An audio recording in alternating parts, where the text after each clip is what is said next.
오늘 살펴볼 이야기는 바로 검단 신도시입니다. 불과 몇 년 사이에 고립된 외곽 지역에서 수도권의 새로운 다크호스로 떠오르고 있는데요.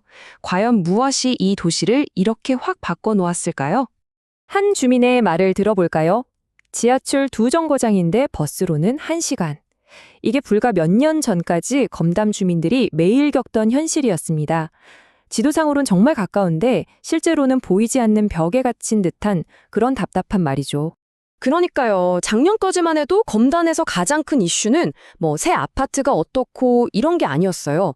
바로 그 아파트에 어떻게 가느냐, 그 끔찍한 출퇴근길 자체가 가장 큰 문제였던 거죠.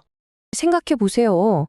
그냥 잠깐 앞에 나가려고 해도 버스를 20분, 30분씩 기다려야 하는 거예요.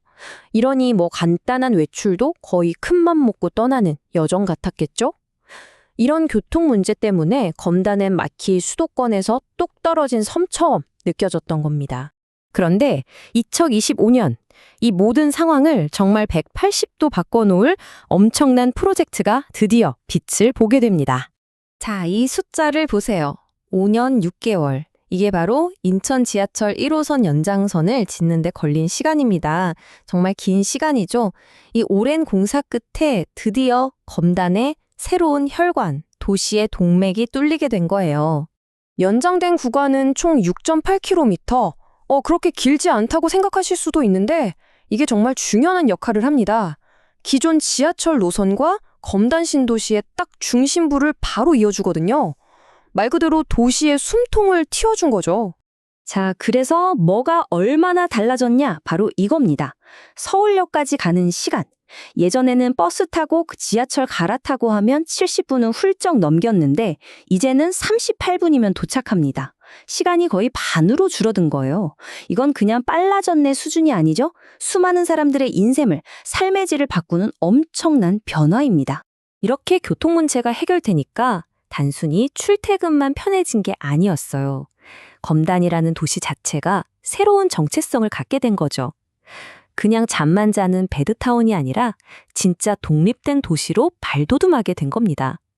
물리적인 연결이 행정적인 독립으로까지 이어진 거예요. 이 흐름을 보시면 정말 드라마틱해요. 1995년에는 원래 김포 땅이었다가 인천 서구의 일부가 됐죠. 그러다 2025년에 드디어 지하철이 뚫리고 이걸 발판 삼아서 2026년에는 마침내 서구에서 독립해서 검단구라는 이름의 어엿한 자치구가 되는 겁니다. 정말 대단한 변화죠. 이게 그냥 이름만 바뀌는 게 아니에요, 여러분. 독립된 구가 된다는 건 자체적으로 예산을 짜고 행정을 처리할 수 있는 권한이 생긴다는 뜻이거든요. 이제 남의 도움 없이 스스로 도시의 미래를 계획하고 만들어갈 수 있는 그런 완전한 도시가 되었다는 의미입니다. 자, 이렇게 도시가 좋아지니까 당연히 사람들 관심이 막 쏠리겠죠? 그런데 여기서 정말 재밌는 아주 흥미로운 포인트가 하나 나옵니다. 다른 신도시에는 없는데 유독 검단에만 있는 어떤 특별한 기회. 바로 정책의 허점이 만들어낸 의외의 투자 매력입니다. 일단 실거주 의무가 뭔지부터 알아야 하는데요. 간단히 말해서 정부가 분양가를 좀 싸게 통제해주는 대신 그 아파트를 산 사람은 투기하지 말고 꼭 2년에서 5년 동안 직접 살아야 한다는 규칙이에요. 그러니까 집이 꼭 필요한 실수요자들한테 혜택을 주려는 거죠. 그런데 여기서 이상한 점이 발견됩니다. 동탄 이신도시 같은 곳을 보면 거의 모든 단지에 이 실거주 의무가 적용되거든요. 근데 검단은 보세요.